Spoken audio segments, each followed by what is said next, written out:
This episode is brought to you by Progressive Insurance. Do you ever find yourself playing the budgeting game?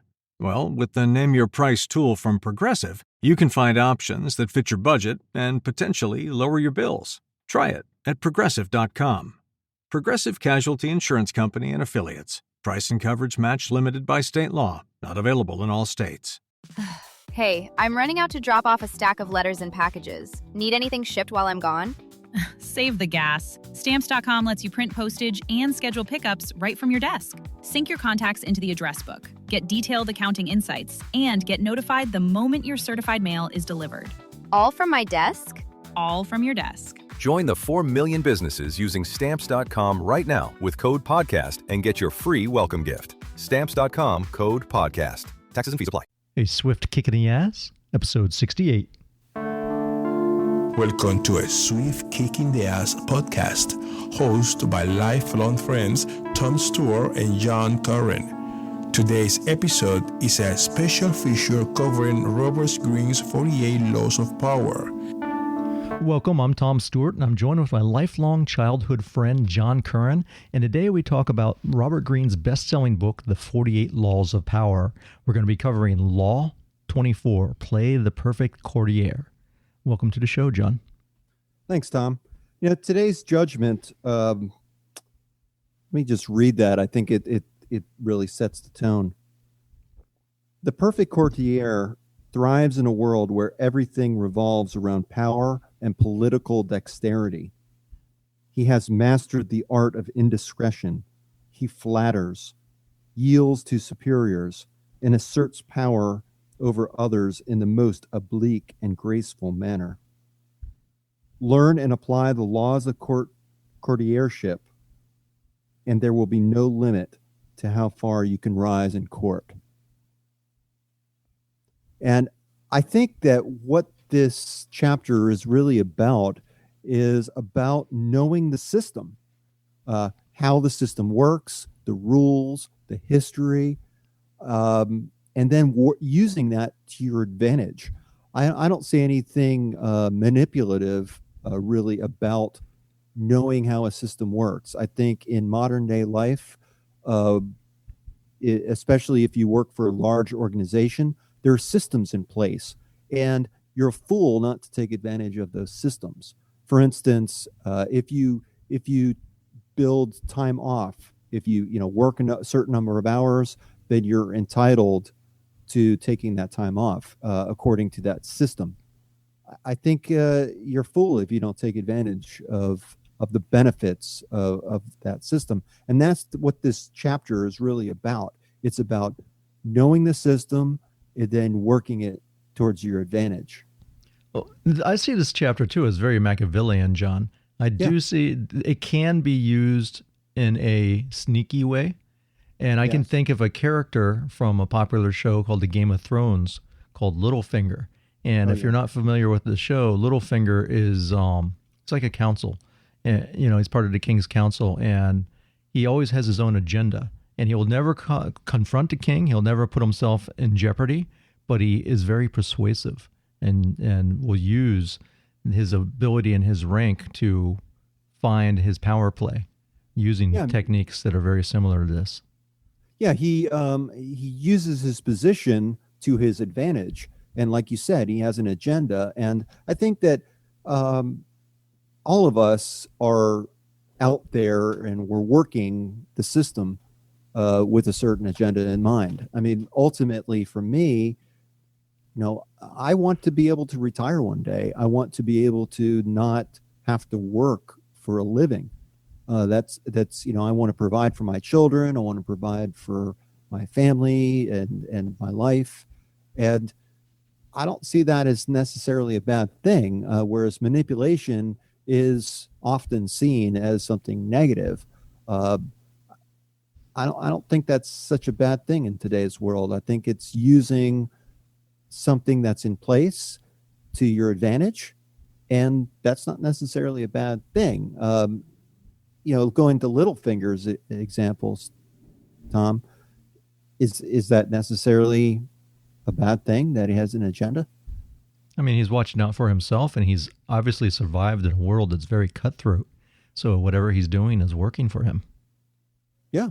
And, think about today's world. It's pretty cutthroat.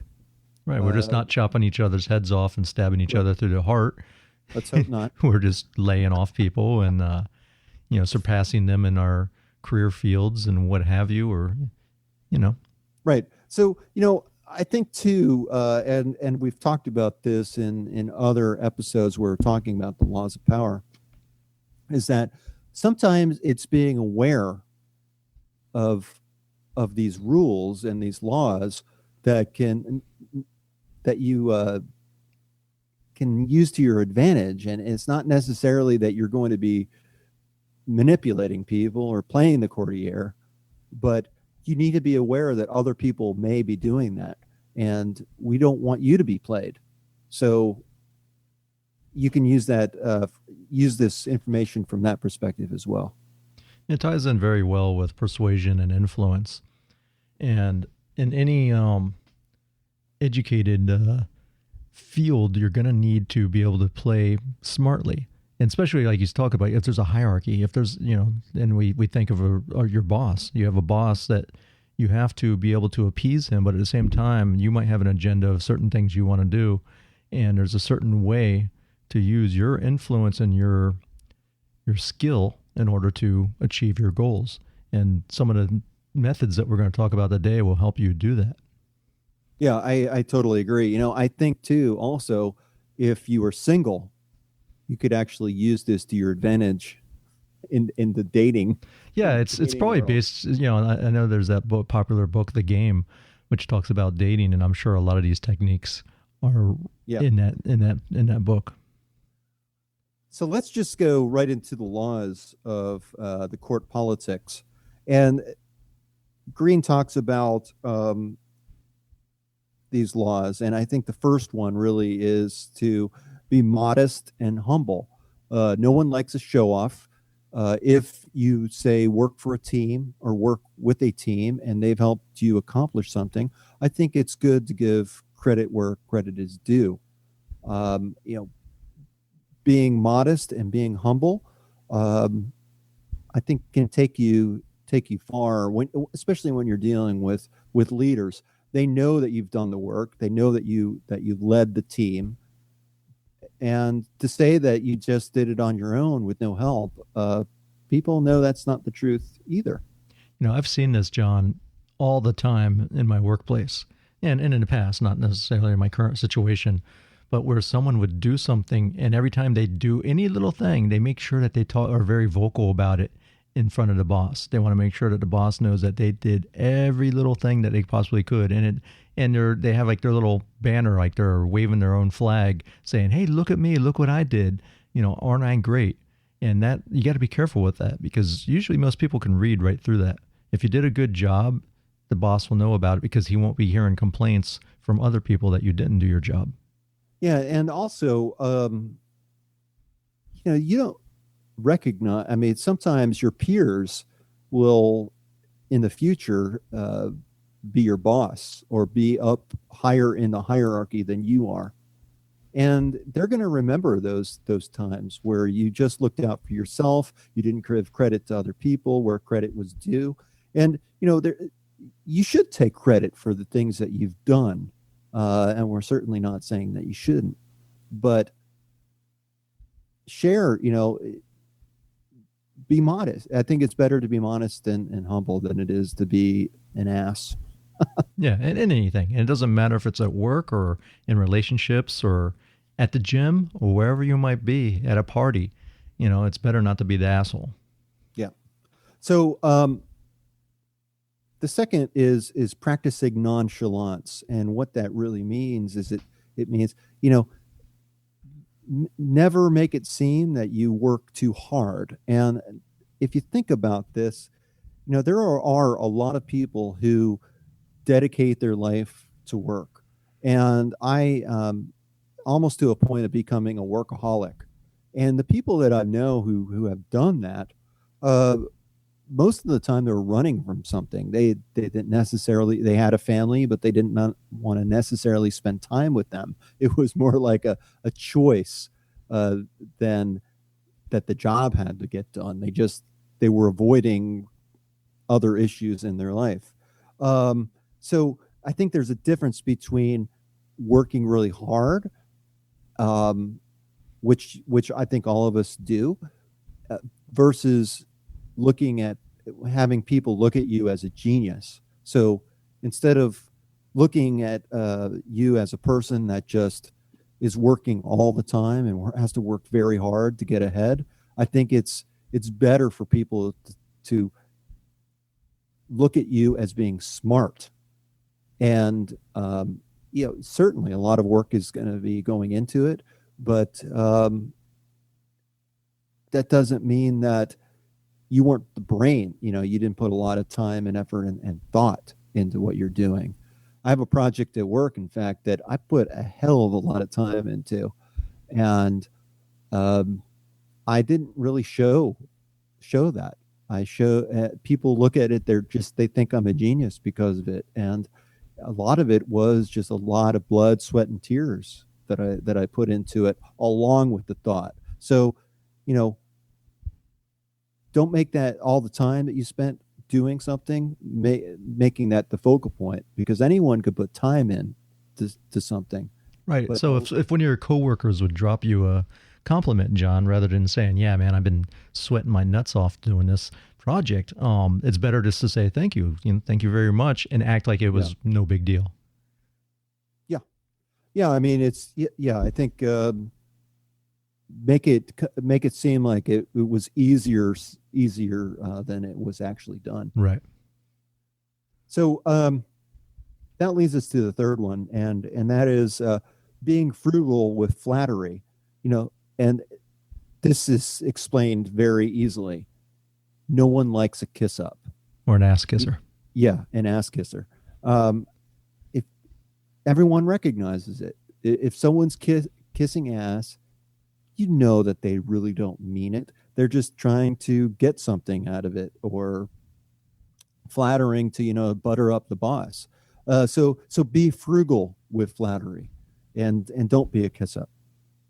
That works with relationships too. If you are sometimes too over, like if you meet a girl, John, on back in the club days, and you were too interested in her or gave her too many compliments, you kind of be like, yeah, he's all right. Whereas the harder to get guy, the guy that kind of was like more standoffish, seemed to do better, right? Yeah. The bad boys seemed to excel at picking up chicks back then. Yeah, I mean, I remember that, back in my dating days, I got a lot farther if I just feigned interest. It was like, I could take you or leave you. I don't really care one way or the other. Like a cat. Cats have this mastered, sometimes they come up and they're real friendly, and other times they're very aloof. And when they're aloof, it seems like, hey, come here, little sucker, I'm calling you. And you kind of pursue them. So it builds that whole chase involved in it. Number 4, communicate in terms that people can understand and relate to. I, for one, I feel like I have a pretty big vocabulary. And what I have to recognize is that not everybody has a big vocabulary. I'm not talking about talking down to people, but talking in terms that people can understand and that they can relate to. I think too is you should be able to fit in, and not lying, not treating people as being stupid, like they wouldn't know what you're talking about, but just trying to converse on the same level, I think goes a lot. John, you see this a lot in different careers that have buzzwords or acronyms. The military, when I was in the military, I mean, they had an acronym for everything, PDA, public display of affection, when you're kissing your girlfriend and you're wearing your uniform, was called a PDA. But you say a PDA to the average person, they have no idea what you're talking about. And the military was rife with it. And in the business that I work now is I'm an engineer, and same thing. There's a lot of technical information that if I try to talk to someone, they're going to think I'm speaking Chinese. And I've had this. I remember when I was younger, my brother-in-law, his brother was like an avionics engineer. and you could never have a conversation with him because you never knew what the guy was saying.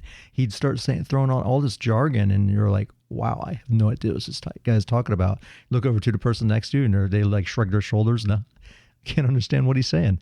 And my brother-in-law would come over and go, yeah, he's always like that. Sorry about him. He like apologized. He's like very technical and talks with a lot of jargon. Yeah, and no one really likes that, and a lot of the time too, if someone doesn't really understand what you're saying, I mean, sometimes they'll call you out on it for certain, but other times they'll just go away, confused, not really understanding what point you were trying to make or what you were trying to tell them. You have to be aware of that when people are trying to sell you something too, because a lot of times salespeople will drop a certain jargon or another acronym to try to slip it in so it sounds like it's important, and you're like, hold on, what's that? What does that mean? Could you please explain that to me? Yeah, and what's so funny, Tom, is that a lot of people who drop acronyms and buzzwords, they don't really have the slightest idea what that really means.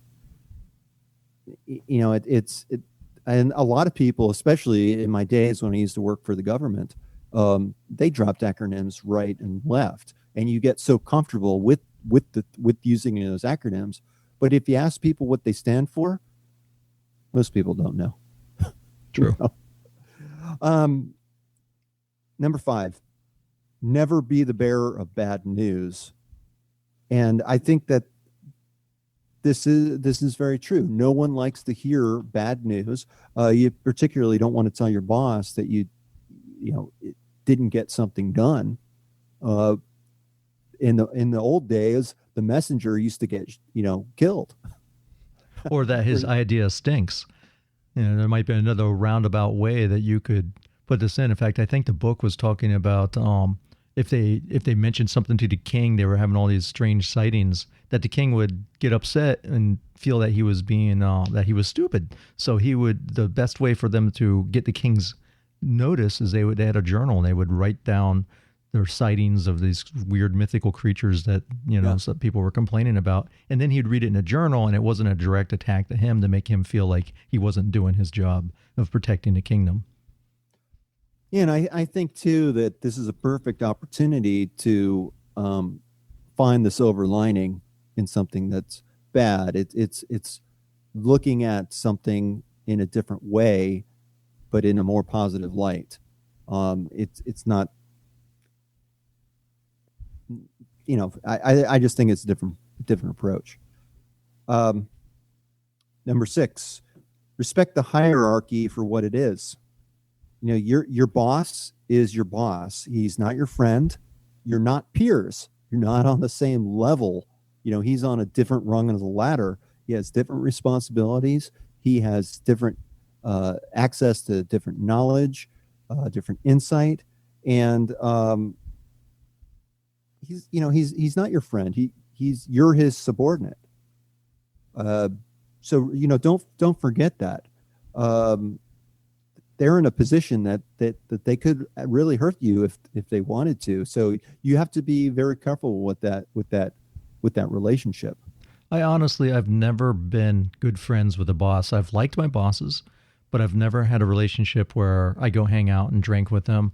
Something just felt weird to me. I mean, the same thing when I have a Sifu or a professor in Brazilian Jiu-Jitsu, I don't become super buddy-buddy with them because I still see them as that authority figure. And for me, it's hard to break that down and just be a pal. And then, you're bowing to them for thanking you for the class. It just feels awkward to me.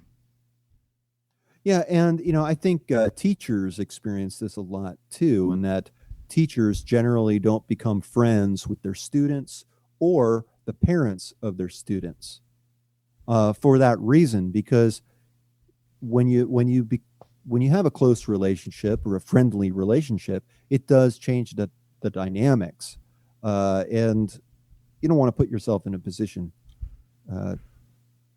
that's going to hurt you or hurt someone else in the process. Which is why you see a lot in most workplaces, they will not let a supervisor be romantically involved with one of the people that they supervise. Or if it's a husband and wife situation, they kind of split them up so they're not working in the same department, because it compromises their authority. Yeah, definitely agree. Don't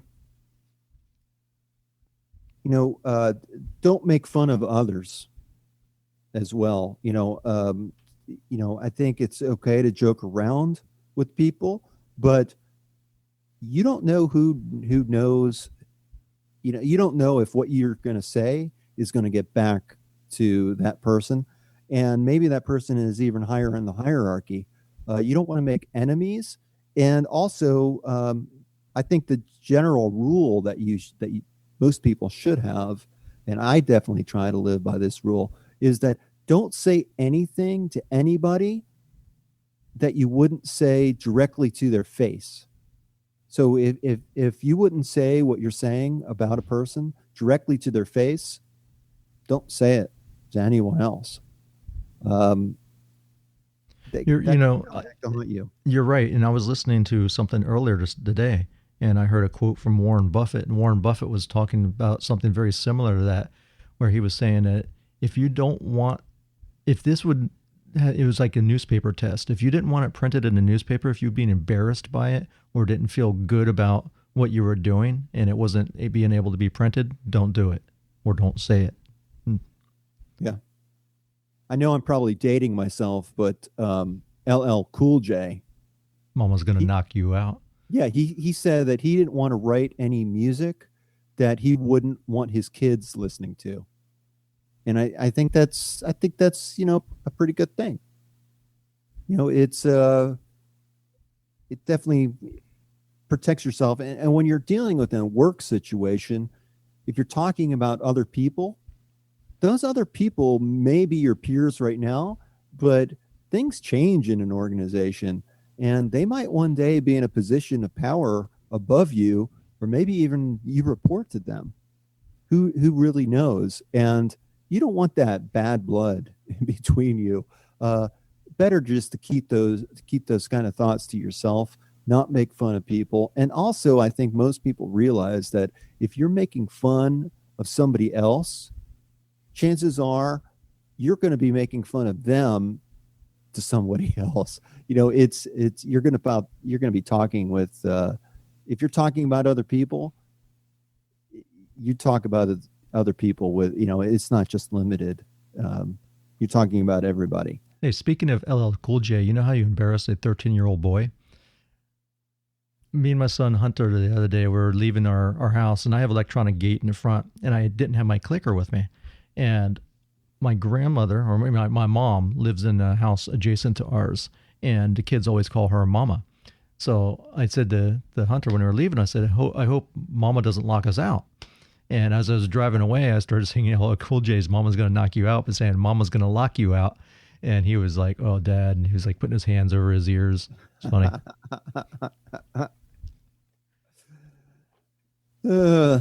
Yeah, the list of how we embarrass our kids gets bigger and bigger every year. I'm just preparing mine for that.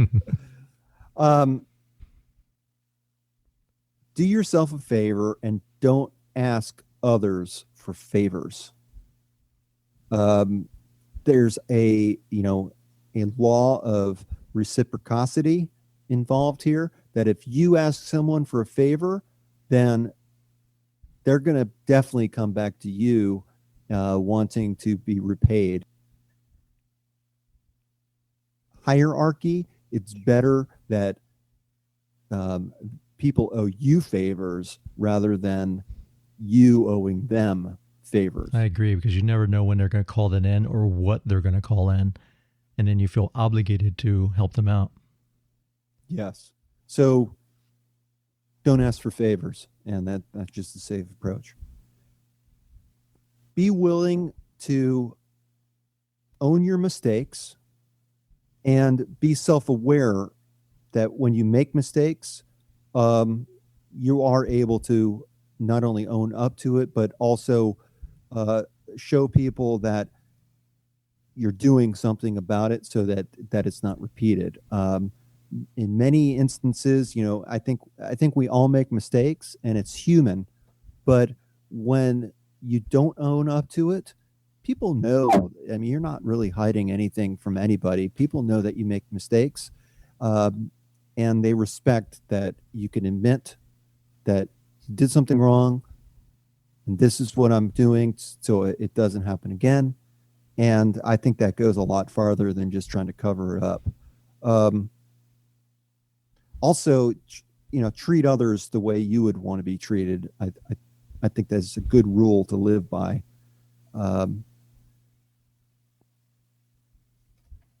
Anything to add?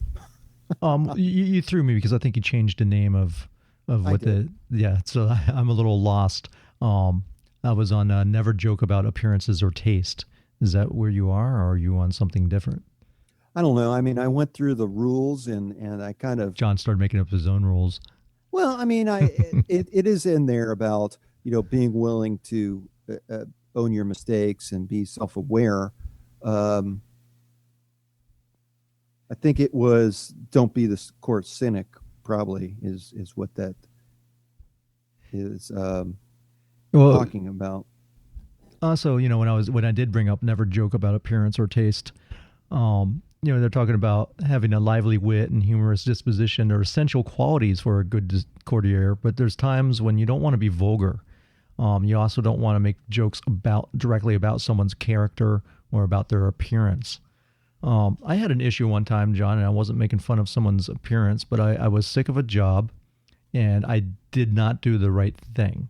What I did is, since I was an engineer and I was working with IT as well, this is back like in the 90s, my boss, I didn't really appreciate him very much. So what I did is I put a picture of a monkey holding a machine gun, smiling, and I wrote on Microsoft Paint, "You've been hit by the Stealth B monkey virus." And I put this as his desktop wallpaper, right?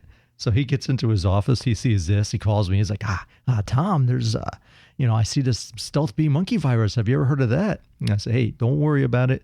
All I've heard is that it doesn't mess with your files. All it does is when you send someone an email, it will go, ooh, ooh, ooh, ah, ah, ah. And so that was the thing, right? So I made sure that every time I visited another station, I went to the general manager's desktop and put the same wallpaper on there. I would change it every day. So I had monkeys riding ballerinas. I mean, every day, because I'd go on and say, let me get it off there for you. I cleaned it off, put his regular, corporate background. And then the next day I would put another one up, like 3 monkeys, 4 monkeys, a whole barrel full of monkeys, all doing different things. And I thought it was hilarious. But my mistake is I told one of the guys I worked with, and it got out. You know how that works. When you tell someone, eventually it's going to get out and someone's going to find out what you did. And so they challenged me on it. I surprisingly made it and didn't lose my job, but he didn't think it was very professional, which it wasn't. But man, it was funny. And it felt good. Well, here's the next one, and it's master your emotions, and master really the emotions on your own face. Don't be evident. If you're mad or whatever emotion you're feeling, we're not saying don't feel that way, but it's often good to mask that emotion so that people don't really know how you feel and can use that to their advantage. If they know that you're upset about something or you're mad about something, people will use that against you. And I mean, I'm the first person, to talk about this as far as being able to push certain people's buttons. And like you said, Tom, with the monkey virus, you know how to push that button. And by showing, by not showing people that face and showing that, oh my gosh, that's terrible. You're able to continue that deception. Yes, my daughter says I'm passive aggressive. But when you shared that and you took that mask off and showed someone how you really what you felt and what you were really doing, that's when it came back to bite you. Yes, I should have just quietly kept it to myself. Yeah. But like I said, it wasn't the proper thing to do, but I was so fed up with that job, and the guy was really such an ass that I was just like, that was my way of just losing. I was breaking down. I was like, take this job and shove it attitude. And, you really shouldn't have that, especially in a professional situation. But that was just one of those moments. It just felt good. It's like I don't know if you've ever seen the YouTube video where the guy hires a marching band to come in to announce that he's quitting. It's just freaking hilarious. Yeah, but that's, that is burning a bridge. And, oftentimes when you're in a hierarchical situation, sometimes you just have to grin and bear it, or take one for the team. I think this a lot, like with when you're a kid, and an adult is, chastising you or is angry with you. Sometimes you just have to stand there and take it. And I think this is what this is about. It's about mastering your emotions. You don't have to like it, but you also, it's kind of part of the game, is that if your boss is yelling at you, yeah, you might not like it. You might be mad yourself, but if you show your emotions, you're going to get into a lot more trouble in the end. I'm a very good poker player just because of my face, and I'm not a good poker player, but I can bluff very well. Let's see. So not to, I know I've created I've kind of changed some of the language with these rules. Mm-hmm. But, here it says, I'm going to go off the script, I guess, is what I'm going to go off of. But I think adding value is something that's very important in dealing with, being a courtier. And that is provide a reason why people will want to have you around.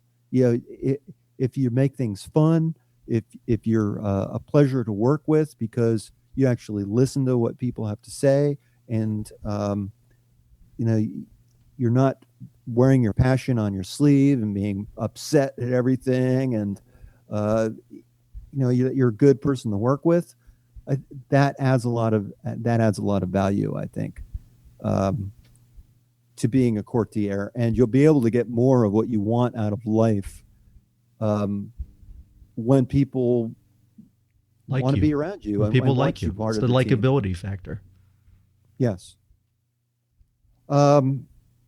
And I guess that did kind of jump to, because it says, be a source of pleasure as one of the rules, and saying that it's a critical law, and that, if it's kind of an obvious law that of human nature, that people will flee what is unpleasant and distasteful. So, I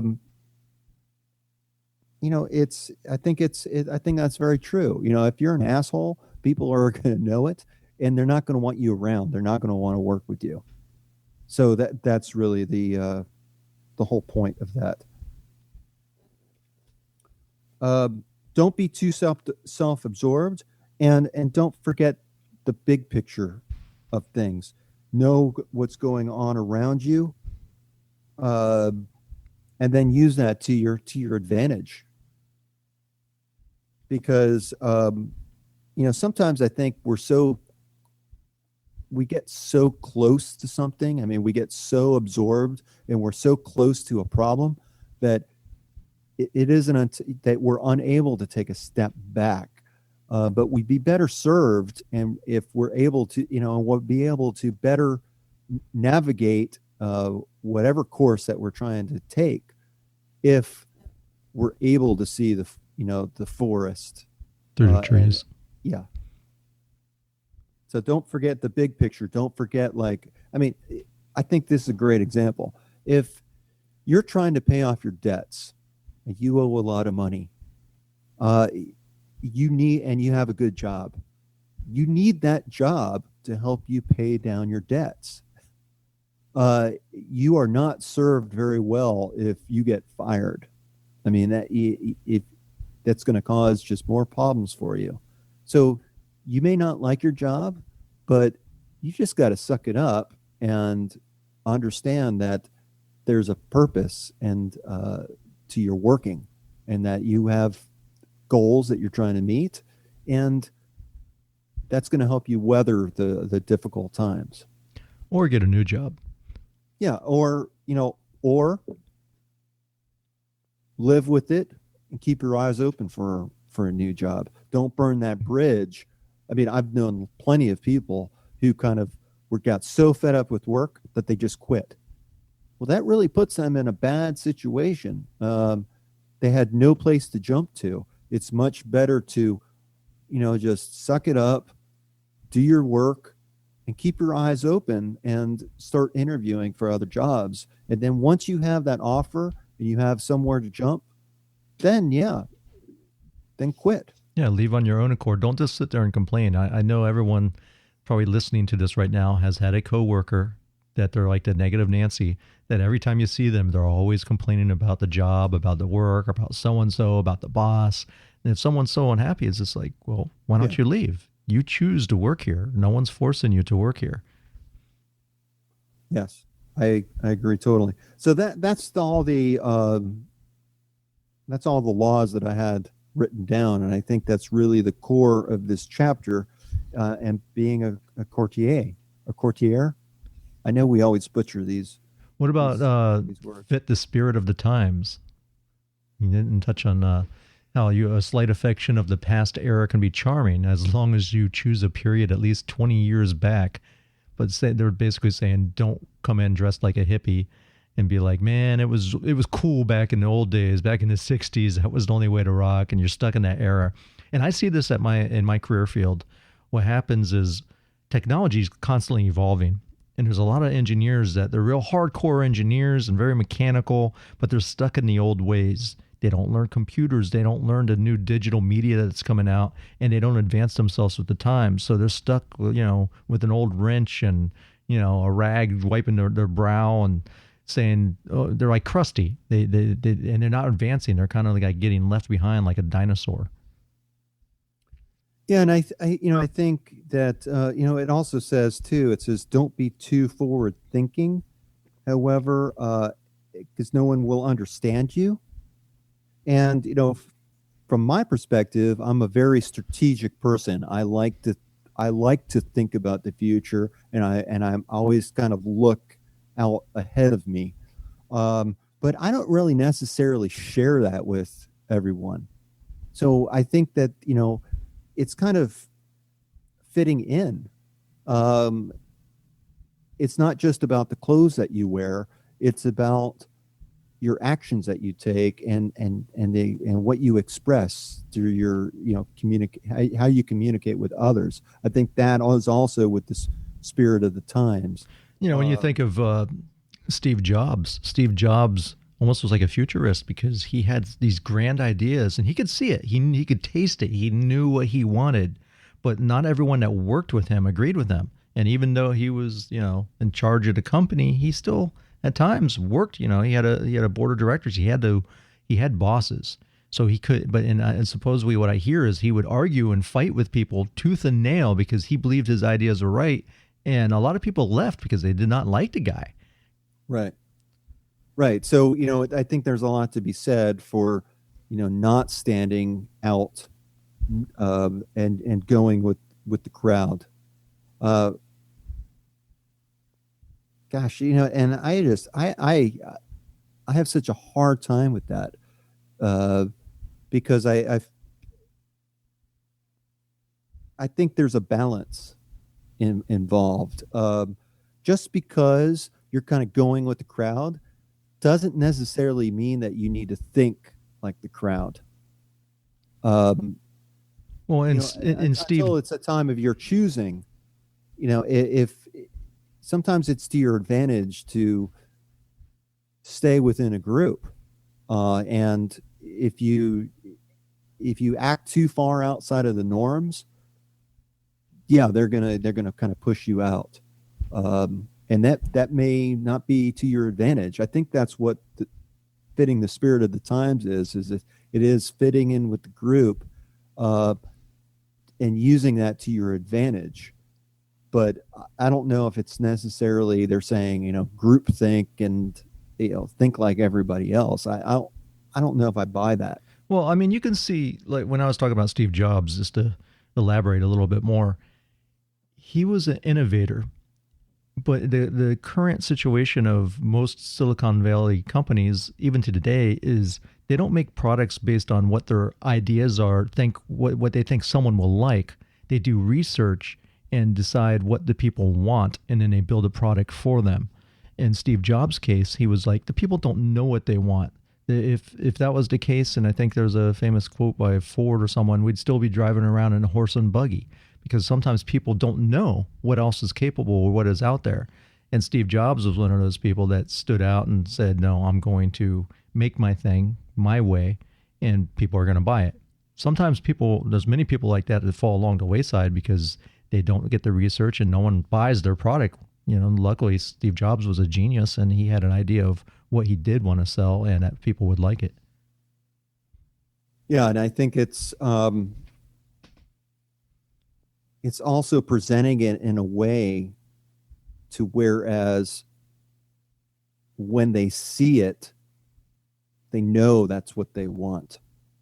But without seeing it, they really don't have any idea. It's really, I think there's an art to that. It could be all of your idea, but the way it's presented, it makes it seem like it's the other person's idea. That's true with change. Like my sister and my brother-in-law, their relationship, my brother-in-law thinks he rules the roost, but he doesn't really rule the roost. It's my sister, and the way she presents things to my brother-in-law, he thinks it's his idea, but it was her idea and her doing that, kind of eased him into that way of thinking. I think there's a true art to that. Hopefully he doesn't listen to the show. I don't think he does, but and that's, I'm breaking my own rules, but I guess talking about other people, I guess I'm not a good courtier. One thing in radio that it was like one of the principles that you don't do is you always, even if we're in a studio and there's a microphone, you never trash talk someone else, because you have to assume that microphone is on, even when it's off. And I'll give you a quick short story. I know I always pepper these things with little stories, but there was a girl named Diana, and we were doing a live broadcast, and she had hooked up our system. She was checking the console. Okay, everything's working good. And on the other line, she had a friend that was working at a competing radio station or something like that. So she starts talking with her, and she's starting to talk crap. Well, she's not paying attention to what she's doing. And she had the button push on the fader that put the phone on the air. So her entire conversation with this girl is going out live over the air, mixed over to music. And so it was just a cluster, and we heard it. I was on the live broadcast, and we're trying to dial in, but because she was on the line, it was busy because she was using the hotline, which she should not have been. That was the line that we used to bypass all the other lines to test our remote broadcast. So she's there for like 20 minutes talking all kinds of crap about the general manager, salespeople, talent. And the next morning, there was a very popular guy down here that had an AM radio show, and he just crucified our station. He was making, he had clips of it. He was playing. It was bad. If you remember Neil Rogers, if anyone's from the South Florida area, Neil Rogers tore our station a new asshole.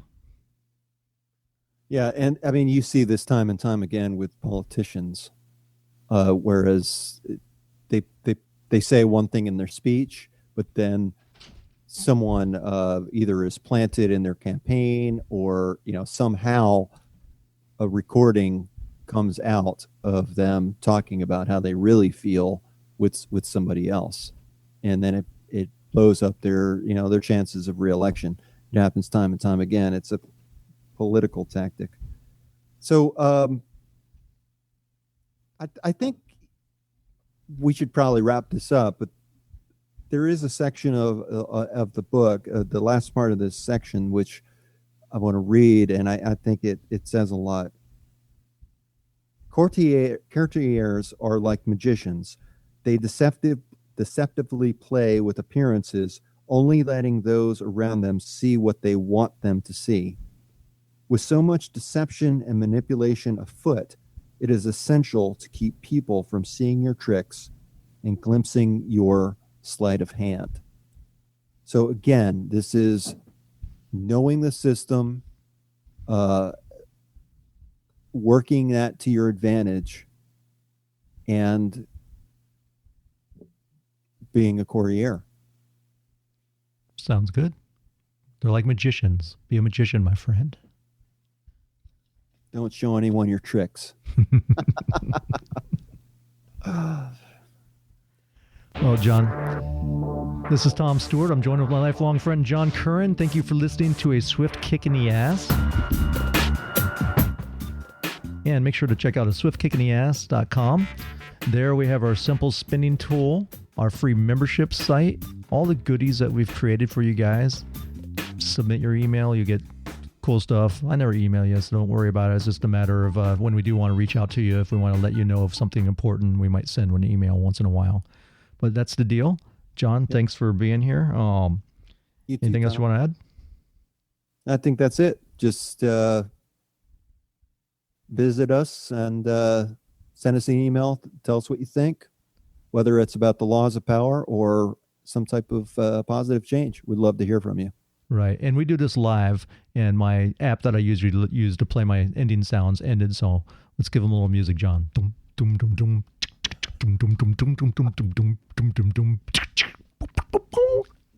Thanks for listening. Peace. Peace.